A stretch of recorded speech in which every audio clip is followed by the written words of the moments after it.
नमस्कार साथियों, स्वागत है आपका विश्वनाथ आईएएस एकेडमी सोलन में। हम एचपी पटवारी मैथ सेक्शन पार्ट 1 कंप्लीट कर चुके हैं। आज हम स्टार्ट करेंगे एचपी पटवारी मैथ सेक्शन पार्ट 2। और जिन्होंने पार्ट 1 नहीं देखा है, आप हमारी यूट्यूब चैनल पे जाके पार्ट 1 को देख सकते हैं। तो हम पार्ट 2 स्टार्ट करते हैं। जैसे इसमें फर्स्ट क्वेश्चन है, हाँ, तो इसमें फर्स्ट क्वेश्चन दिया गया है। ये जो एक्चुअली आपका फर्स्ट क्वेश्चन है, ये वेरिएबल से रिलेटेड है। इसमें क्या दिया हुआ है, देखिए इसमें आपको कुछ वेरिएबल दिए गए हैं। जैसे आपको स्क्रीन पे दिख रहे होंगे। अब वेरिएबल होते क्या है? वेरिएबल होते हैं जो भी आपके अल्फाबेट फॉर्म में दिए जाते हैं।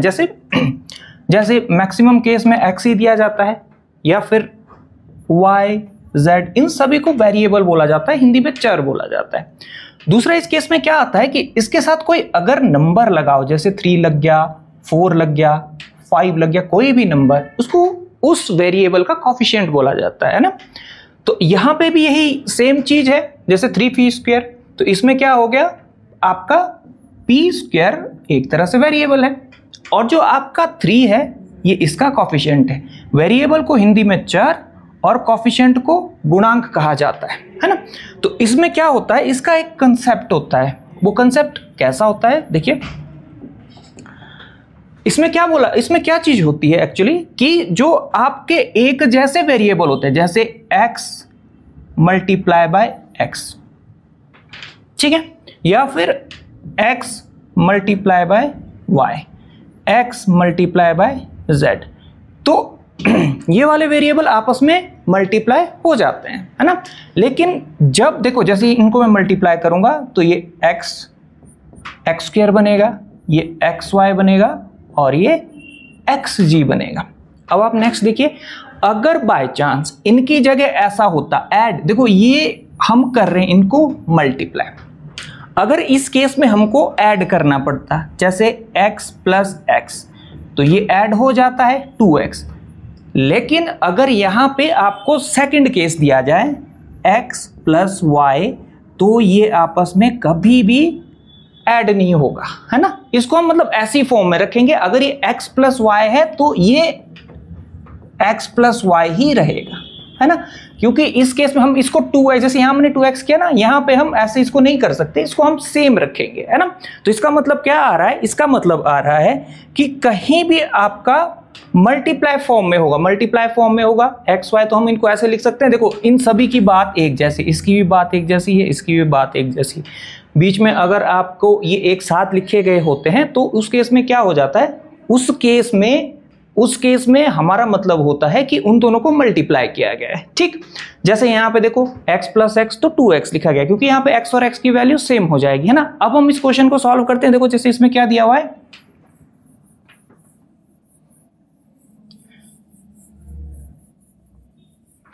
जैसे इसमें दिया गया है, देखो 3p²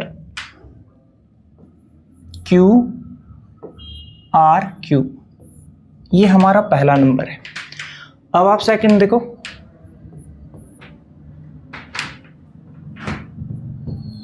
-4p³ QR²।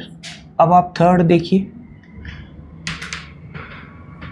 7p³ अब आप इसमें आगे देखिए, देखो मैं क्या करूंगा, मल्टीप्लाई फॉर्म में हर एक चीज है, ब्रैकेट का मतलब मल्टीप्लाई होता है। देखो अब मैं क्या करूंगा, मैं इसको बहुत ही बेसिक तरीके से बता रहा हूं, ठीक है। देखिए मैं क्या करूंगा,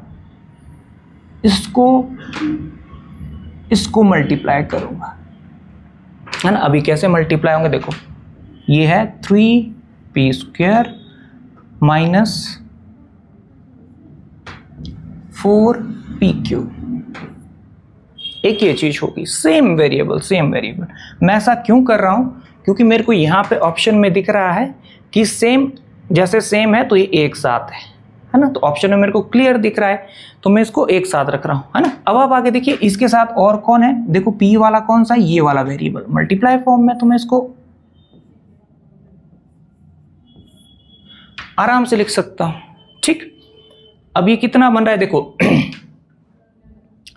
4 का 3 गुना 12, 12 का 7 गुना 84 है ना, 12 का 7 गुना 84। तो ये आपका जो P है ये कितना बन रहा है, आपका P बन रहा है, देखो क्या होगा, देखो 84 किस फॉर्म में आएगा, ये माइनस की फॉर्म में आएगा। P देखो, अब ये देखो ध्यान से, यहां पे ये आपका इसकी पावर भी आपस में ऐड हो जाएगी, पावर भी ऐड हो जाएगी। ठीक है, मल्टीप्लाई फॉर्म में होती है तो पावर ऐड हो जाती है ना। एक मैं एग्जांपल दे देता हूं, देखो अगर हमारे पास ऐसी चीजें हो, देखो 2x² multiply by 3x²। Example, ये मैं एग्जाम्पल बता रहा हूं आपको, है ना। इस केस में क्या होता है, इस केस में क्या हो जाता है,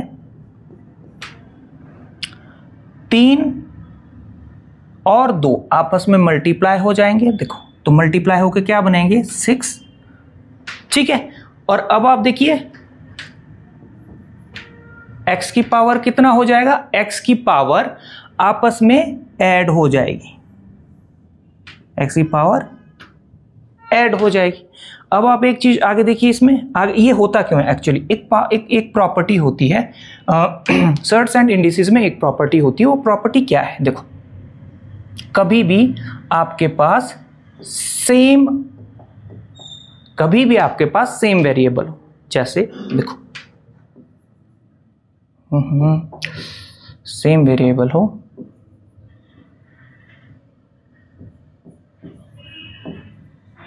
एक जैसे a और a दिख रहे हैं एक जैसे, बीच में मल्टीप्लाई का साइन हो, तो उस केस में क्या हो जाता है, a तो सेम रहेगा, मतलब आपकी बेस वैल्यू सेम रहेगी, और ऊपर क्या हो जाएगा m+n हो जाता है, सेम बिल्कुल यहां भी होगा। ठीक, दूसरी प्रॉपर्टी क्या है, अगर अपॉन में हो, हमें मल्टीप्लाई फॉर्म में था, यहां पे अपॉन वाली फॉर्म में है, डिवाइड वाली फॉर्म में, तो अगर डिवाइड वाली फॉर्म में है तो उस केस में क्या हो जाता है, a की पावर m-n हो जाता है ना। अब देखो यहां भी सेम हो जाएगा, देखो वेरिएबल सेम है, ये तो आपस में मल्टीप्लाई हो जाएंगे, लेकिन अगर यहां पे मल्टीप्लाई का साइन है, एक जैसे वेरिएबल है, तो पावर्स आपस में ऐड हो जाती है, ये वाली प्रॉपर्टी है ना। तो अब देखो पावर को ऐड करो, 3 2 5, 5 + 1 6 है ना। अब देखो, अब बारी किसकी आएगी, क्यू की बारी आएगी। ठीक, देखो यहां पे देखो हर एक चीज आपकी कैसे है, बीच में उन्होंने कोई साइन नहीं दिया, मतलब मल्टीप्लाई फॉर्म में। अब देखो क्यू, देखो क्या क्यू क्या है, देखो अब क्यू देखो, क्यू कैसा है, क्यू यहां भी क्यू ही है, यहां पे क्या है, क्यू की पावर 3 है, क्यू है मल्टीप्लाई क्यू है मल्टीप्लाई क्यू की पावर 3। अब देखो यहां पे भी प्रॉपर्टी सेम लगेगी, कौन सी प्रॉपर्टी लगेगी, ये वाली फर्स्ट प्रॉपर्टी।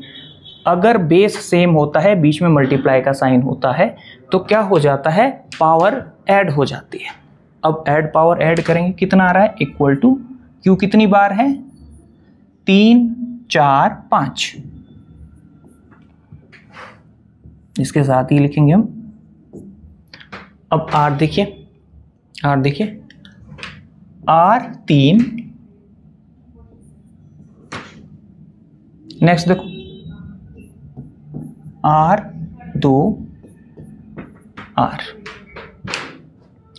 अगर ऐसा केस है तो यहां देखिए, यहां भी सेम प्रॉपर्टी आपकी वही फर्स्ट प्रॉपर्टी लग रही है, बेस सेम है, पावर ऐड हो जाएगी, बीच में मल्टीप्लाई का साइन है, तो R 3 2 5, जिसके ऊपर कुछ नहीं होता उसके ऊपर एक 6। यहां पे स्टार्टिंग में देखिए जो -4p³ था, 4 के पास माइनस था, 4 के पास माइनस था, तो माइनस स्टार्टिंग में आ जाएगा, 84 के साथ आ जाएगा। ठीक है, तो इसका मतलब हमारा आंसर क्या बन रहा है, हमारा आंसर बन रहा है ये हमारा आंसर बन रहा है -84 p power 6 q power 5 r power 6, ये आंसर बन रहा है। देखिए ये वाला आंसर कहाँ है, ऑप्शन नंबर डी है ना, यही, हाँ यही इसका आंसर है। तो ये वाला क्वेश्चन आपका सर्ड्स एंड इंडिसेस उस चैप्टर से था और इसमें छोटी प्रॉपर्टी लगनी थी, ये वाली प्रॉपर्टी, ठीक है, ये वाली प्रॉपर्टी लगनी थी। और बाकी वैसे भी हमको पता होता है कि देखिए जैसे मान लो अगर मैं जैसे y है, अगर मैं इसको 3-4 बार ऐसे लिखता हूँ, y को 3-4 बार ऐसे लिखता हूँ, तो इसका मतलब मैं इसको और क्या लिख सकता हूँ, मैं इसको और लिख सकता हूँ y इसकी पावर 1 2 3 4 y की पावर 4। इसमें इस केस में क्या हो गया, बीच में मल्टीप्लाई साइन है, सारा जो आपका सारा वेरिएबल वो एक जैसा है तो पावर आपकी ऐड हो जाती है, ठीक है। तो इसका आंसर आएगा ऑप्शन डी आएगा। चलिए नेक्स्ट क्वेश्चन पे चलते हैं।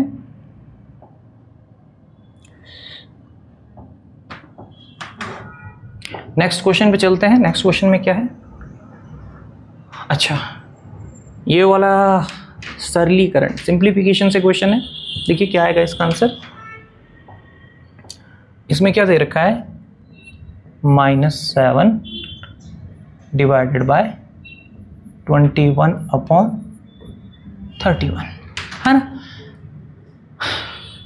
Equal to x। कोई भी यहाँ पे जो यहाँ पे हम x ले सकते हैं, यहाँ पे कोई प्रॉब्लम नहीं। देखो अब मैं क्या करूँगा, -7 इसको मैं मल्टीप्लाई में चेंज कर दूंगा और ये वाला नंबर मैं उल्टा करके लिख दूंगा, ठीक है। उल्टा करके मतलब 31/21। ऐसा क्यों हुआ अभी मैं आपको बताऊंगा। देखिए ये कट जाएगा, 7 का 3 गुना 21, तो हमारा आंसर क्या आ रहा है, ये माइनस नहीं हटेगा, माइनस सेम चलता रहेगा, -31/3। ओ सॉरी 13 है, ये 13 है, एक मिनट ये 30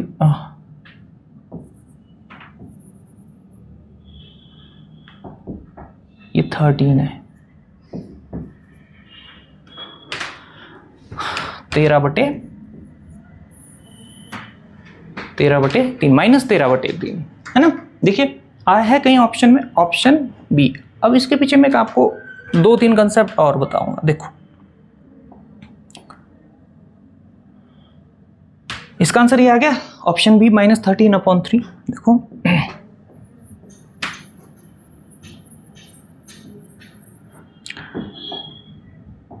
कई बार हमको ऐसा क्वेश्चन मान लो पूछ लिया जाता है, जैसे 5/8 डिवाइडेड बाय 3/4 डिवाइडेड बाय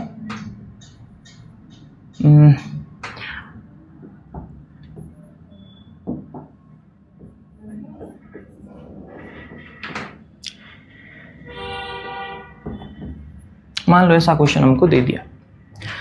ऐसे केस में क्या होता है, जिसमें हर एक सिंबल आपका डिवाइड सिंबल, उस केस में क्या होता है, हम इस नंबर को, फर्स्ट नंबर को एज इट इज रखते हैं, मान लो ऐसा क्वेश्चन हमको दिया है, फर्स्ट नंबर को हम एज इट इज रखते हैं। इसके बाद जो डिवाइड साइन है इसको मल्टीप्लाई में चेंज करके इसको रिवर्स करके उल्टा करके लिखेंगे, है ना। उसके बाद ये प्रोसेस सेम चलता रहेगा, आगे भी डिवाइड को मल्टीप्लाई, ये वाला नंबर रिवर्स, उल्टा करके डिवाइड, उससे अगले वाला नंबर मल्टीप्लाई, उससे अगले वाला नंबर रिवर्स करके रखेंगे। अब इसमें ऊपर और नीचे वाली अंश हर, न्यूमरेटर डिनोमिनेटर, वो आपस में जो कटता है उसको काट देना है। जैसे देखो यहां से कट रहा है ना, यहां से ये भी कट जाएगा, तो हमारे पास टोटल आंसर कितना आ रहा है, 1 आ रहा है। तो ध्यान रखना है, अपनी एक एग्जांपल का क्वेश्चन था कि अगर बाय चांस बीच में हर एक जगह डिवाइड करके ऐसे करके दिया गया है, तो उस केस में हम क्या करते हैं, पहला नंबर छोड़ के बाकी डिवाइड साइन आपका मल्टीप्लाई में चेंज हो जाता है और नंबर बाकी सारे के सारे रिवर्स हो जाते हैं, उल्टे हो जाते हैं, ठीक है। तो यहां पे इसका आंसर कितना आ रहा है हमारे पास, इसका आंसर हो रहा है -13/3। यहां पे डिवाइड साइन है, तो इसीलिए मैंने आपको ये वाला कंसेप्ट बताया। कई बार ऐसा क्वेश्चन भी आ जाता है, ठीक है। चलिए नेक्स्ट क्वेश्चन करते हैं। नेक्स्ट क्वेश्चन क्या है,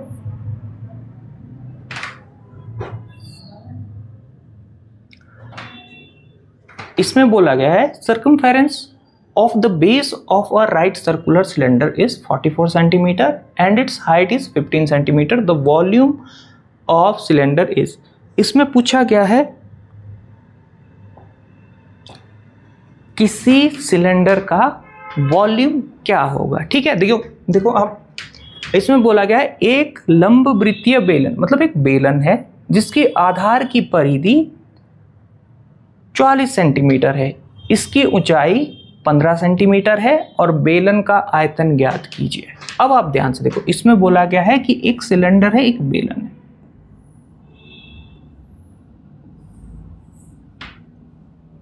ओके, अब इसमें क्या करना है, इसमें बोला गया है 44 सेंटीमीटर इसका सर्कमफेरेंस है, यानी जो बेलन का बेस है, ये वाली चीज। ये अगर मैं इसको नीचे से काट दूं तो ये एक तरह से सर्कल बनेगा ऐसे करके, है ना। अगर ये ऐसे करके बन रहा है तो इसका मतलब क्या होगा कि जो ये आउटर लाइन है आप, ये कितनी है, ये 44 सेंटीमीटर है। ये आउटर लाइन आपकी 44 सेंटीमीटर है और ये एक सर्कल है। मैंने सिलेंडर का काट के रख दिया अलग से, तो इसको काट के ऐसे अलग से रख दिया, तो इसका मतलब क्या होगा कि ये एक सर्कल का फॉर्म लेगा। अगर ये सर्कल की शेप लेगा तो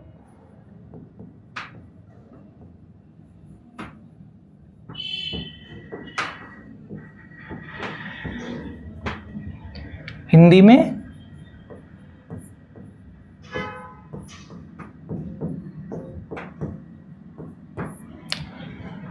वृत्त की परिधि या सर्कमफेरेंस ऑफ सर्कल, फॉर्मूला क्या होता है इसका, 2πr। अब 2πr किसके बराबर हो गया, 2πr इक्वल टू 44 सेंटीमीटर। ये इसने दिया हुआ है 44 सेंटीमीटर के बराबर है।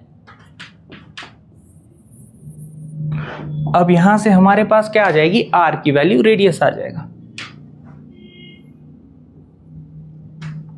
देखिए पाई की वैल्यू 22/7, 3.14 सेंटीमीटर, कुछ भी ले लो आप, 22/7 आसान है। देखो ये यहां पे मल्टीप्लाई होके 44, अच्छा मैं इसको ना पूरा ही कर देता हूं, रुको। आर देखो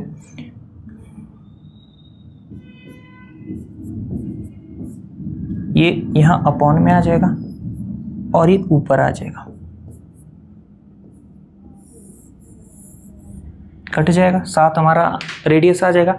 लेकिन आपको इतना नहीं करना है, इतना ज़्यादा नहीं करना है। आपको पता है कि 22 का डबल 44 हो जाएगा, ठीक है।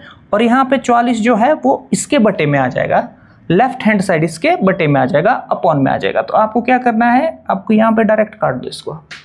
अगर आप इसको डायरेक्ट काट लेंगे तो ये ऊपर जाएगा, ये 1 बनेगा, ये ऊपर जाएगा और यहाँ पे 7 के साथ r मल्टीप्लाई हो जाएगा, ठीक। जैसे मैंने यहाँ पे पूरा करके आपको बता दिया है ना, ये यहाँ और ये यहाँ जाएगा, ठीक है। तो r की वैल्यू हमारे पास, रेडियस कितना आ रहा है, 7 सेंटीमीटर आ रहा है।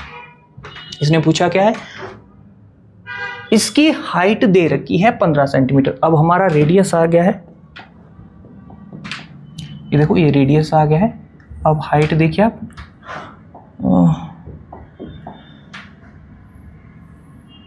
अब हाइट, रेडियस 7 सेंटीमीटर और हाइट 15 सेंटीमीटर। अब हम निकालेंगे इसका वॉल्यूम ऑफ सिलेंडर, यानी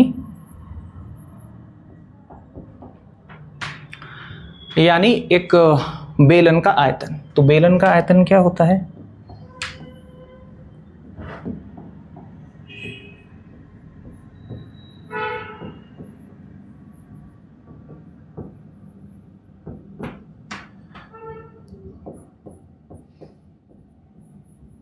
पाई आर स्क्वायर एच।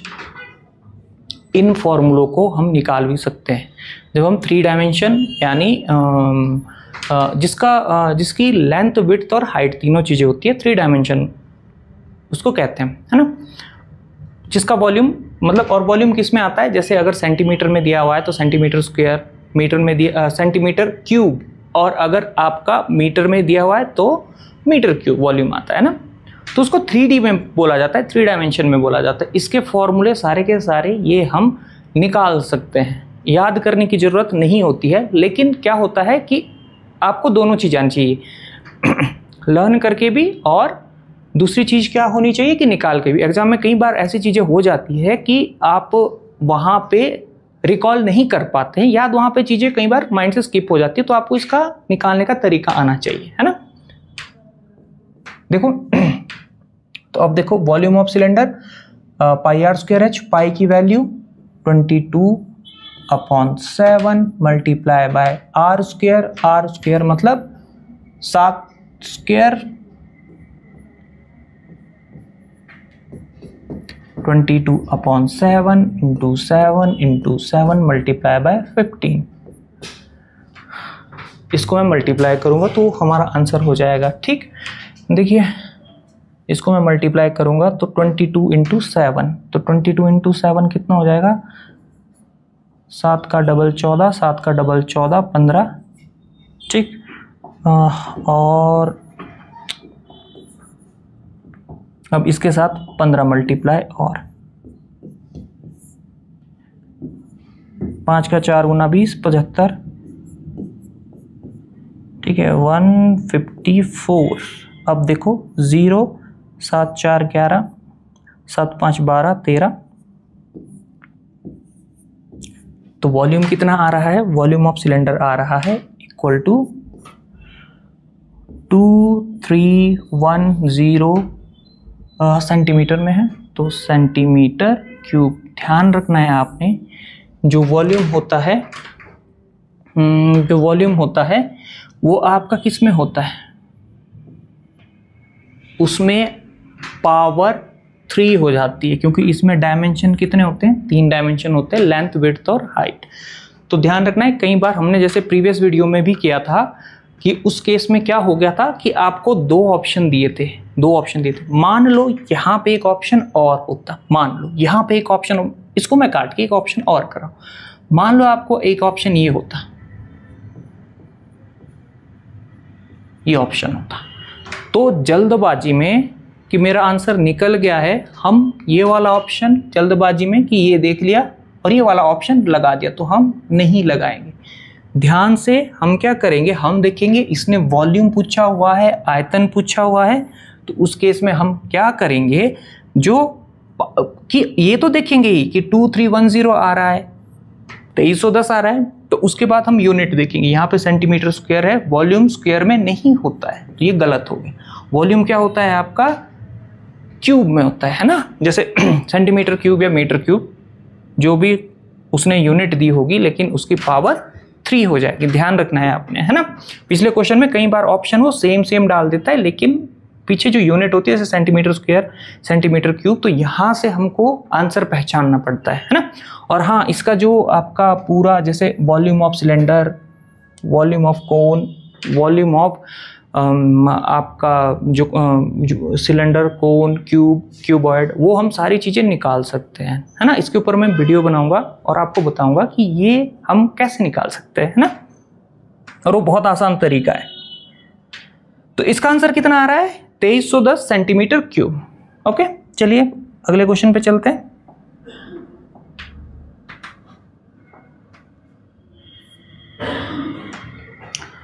अगला क्वेश्चन है, find the smallest square number which is exactly divisible by 4, 9 and 10। हमको क्या बोला गया है कि स्मॉलेस्ट स्क्वायर नंबर निकालना है जो 4, 9 और 10 से डिवाइड हो। अच्छा, अब आप ध्यान से देखिए, हिंदी में पढ़ते हैं, वह सबसे छोटी वर्ग संख्या ज्ञात कीजिए जो 4, 9 और 10 से पूर्णतः विभाजित हो। यानी 4, 9 और 10 से डिवाइड होने वाली होने वाला नंबर, लेकिन वो कैसा होना चाहिए, वो एक स्क्वायर भी होना चाहिए, ठीक है, वो स्क्वायर। अब देखिए, आप देखिए कैसे करेंगे हम इसको। सबसे पहले इसमें क्या बोला गया है कि वो एक स्क्वायर होना चाहिए। अगर कोई नंबर डिवाइड होता है, अब मैं आपको एक सिंपल सा क्वेश्चन पूछता हूँ, अगर मैं आपको बोलता हूँ कि ऐसा नंबर बताइए जो 2 और 3 से डिवाइड हो, तो कौन सा नंबर होगा कंप्लीट डिवाइड, लेकिन वो सबसे छोटा होना चाहिए। 2 और 3 से डिवाइड होना चाहिए, लेकिन वो छोटा नंबर होना चाहिए जो कंप्लीट डिवाइड। अब आप देखो कौन सा होगा। अब मैं 2 का टेबल लिखता हूं, 2 का पहाड़ा,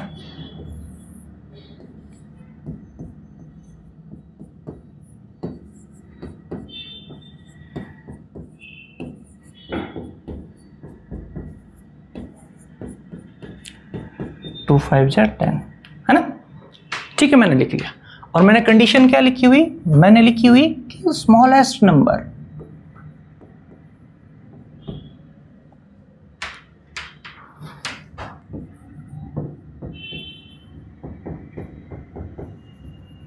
डिवाइडेड बाय 2 and 3। अब 3 का टेबल,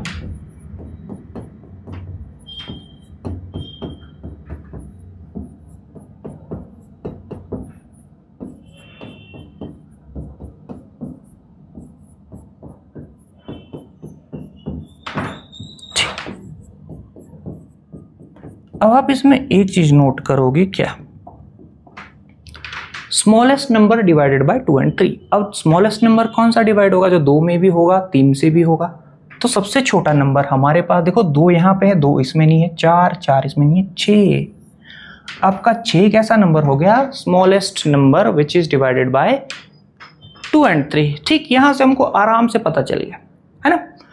अब इस चीज को और क्या बोला जाता है, अगर मैं बोलता हूं कि बताइए 2 और 3 का एलसीएम क्या होगा, तो एलसीएम की डेफिनेशन ही उसको बताती है कि लीस्ट कॉमन मल्टीप्लायर। लीस्ट होता है सबसे छोटा, कॉमन होता है एक जैसा, मल्टीप्लायर मतलब जो उसके टेबल में आता है उसका गुणा जो होता है ना।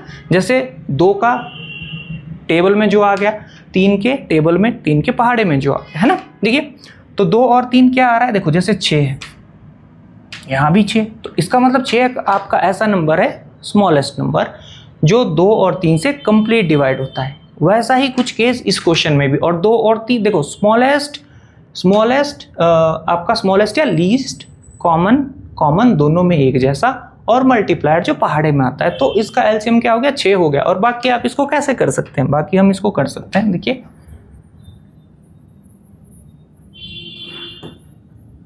बाकी हम इसको कैसे कर सकते हैं, बाकी हम इसको आराम से ऐसे भी कर सकते हैं, 2 और 3 जैसे हमको स्कूलों में बताया गया है, लेकिन थोड़ा सा बेसिक की ऐसी चीजें होती क्यों है एक्चुअली। तो हमको पता, ऐसे तो सबको पता है कि एलसीएम इसका ये आएगा, लेकिन हमें एक्चुअली पता होना चाहिए कि ये होती क्यों है चीजें, है ना। देखो अब इसको करेंगे, ये तो प्राइम नंबर है, 2 and 3 मल्टीप्लाई करेंगे तो डायरेक्ट 6 आएगा, ठीक है। तो 6 आपका क्या हो गया, 6 हमारा एलसीएम हो गया। इसको, है ना, देखो मैंने ये वाला नंबर इस तरह लिख दिया, तो मैंने यहाँ पे डायरेक्ट ही मल्टीप्लाई करके 6 लिख दिया था, है ना। अब हम क्वेश्चन पे वापस आते हैं, देखिए इसमें भी वही सेम चीज पूछी गई। देखो इसमें क्या पूछा गया है, the smallest square number which is exactly divide by 4, 9 and 10। सबसे पहले आप देखिए 4, 9 and 10 अगर स्मॉलेस्ट नंबर है तो इसका मतलब एलसीएम ही होगा। जैसे हमने बोला था 2 और 4, 2 और 3, अगर हम उसमें सबसे छोटा नंबर डिवाइड करेंगे जो कंप्लीट डिवाइड होगा तो वो कौन सा होगा, वो होगा 6, क्योंकि वो 2 के टेबल में भी और 3 के टेबल में भी आ रहा है ना, पहाड़े में आ रहा है। दूसरी चीज क्या है, उसके बाद आगे जैसे आपका 6 हो गया, उसके बाद आगे आपका 12 हो गया, तो उसके बाद तो 12 भी आएगा, आगे 18 भी आएगा, ऐसे ऐसे नंबर 24, तो ये बहुत सारे नंबर आएंगे इसके बाद, है ना। लेकिन स्मॉलेस्ट सबसे पहले कौन सा आया था, 6 आया था, तो यहाँ पे भी वही चीज है। तो 6 और 6 को और क्या बोला गया था कि 6 इनका एलसीएम है, तो यहाँ पे भी सेम केस अप्लाई होगा कि इनका एलसीएम निकालना पड़ेगा। देखो 2 से मैं डिवाइड करता हूं तो 2 जा 4, 9 और यहाँ पे 5 आगे। अब अच्छा एक चीज ध्यान से देखो, इसमें से आगे करने की जरूरत ही नहीं है, ठीक। अगर आप करेंगे आगे करेंगे टाइम खराब होगा, है ना।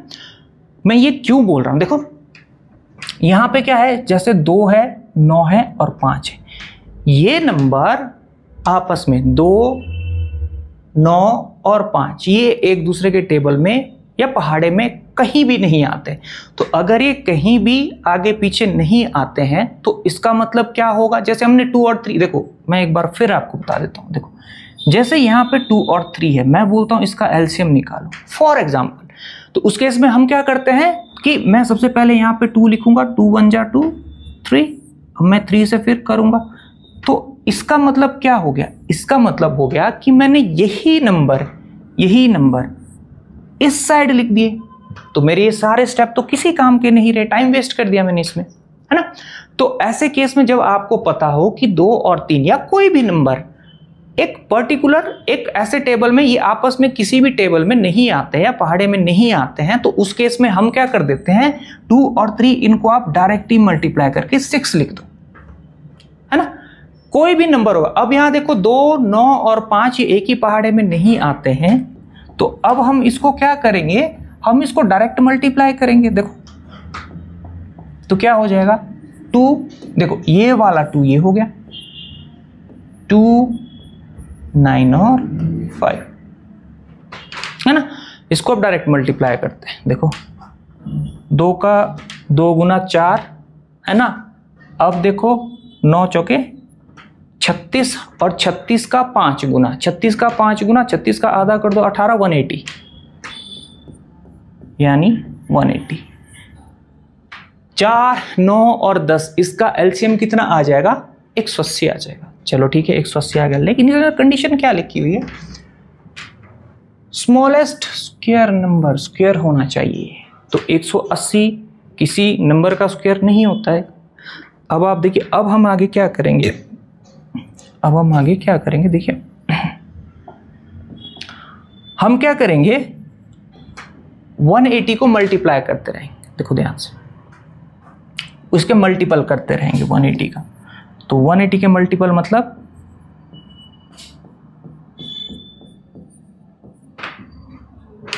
1 गुना, आप 18 के करते रहो और उसमें 1 0 लगाते रहो।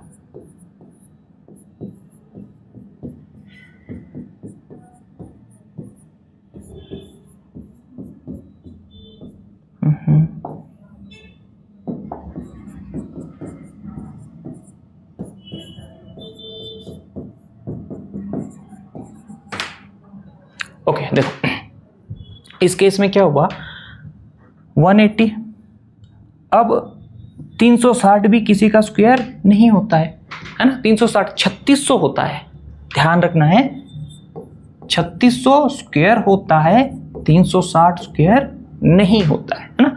3600 किसका होता है, 60 का होता है, 360 किसी का नहीं होता है ना। देखिए 540 नहीं, 720 नहीं, 900 स्क्वायर किसका आता है, 900 होता है 30 का स्क्वायर, है ना। 30 मल्टीप्लाई बाय 30 इक्वल टू 900 है ना। तो इसमें हमारा आंसर क्या आएगा, ऑप्शन ए आएगा। बहुत सारे बच्चों को मैंने देखा है जो 360 लगाते हैं, 360 गलत है, 3600 होता है। तो हमारा आंसर आ जाएगा 900, है ना। देखो स्क्वायर तो 400 भी होता है, लेकिन ये इससे एग्जैक्टली डिवाइड नहीं होगा, ये दोनों नहीं होंगे एग्जैक्टली डिवाइड। तो हमारा आंसर आएगा ऑप्शन नंबर ए, यानी 900। तो यहाँ पे सारे क्वेश्चन इसके एचपी पटवारी के कंप्लीट हो चुके, इसका मैथ सेक्शन। तो अगर आप एचपी पटवारी या स्टेट से रिलेटेड जितने भी एग्ज़ाम होते हैं उनकी तैयारी कर रहे हैं और उसकी कोचिंग लेना चाहते हैं, ठीक, तो यहाँ पे स्क्रीन पे कॉन्टैक्ट नंबर दिया गया है, आप कॉन्टैक्ट कर सकते हैं। स्टेट ही नहीं बल्कि जो आपके सेंटर के एग्ज़ाम होते हैं, जैसे आपका बैंक पीओ हो गया, बैंक क्लर्क हो गया, सीजीएल हो गया, सीएचएसएल हो गया, और आर्मी में सीडीएस, एनडीए और जीडी यानी अग्निवीर की तैयारी कर रहे हैं, तो आप हमसे कांटेक्ट कर सकते हैं। कहाँ ये एकेडमी आपको 2nd फ्लोर कोटला नाला चौक, सोलन, हिमाचल प्रदेश। धन्यवाद। जय हिंद, जय भारत।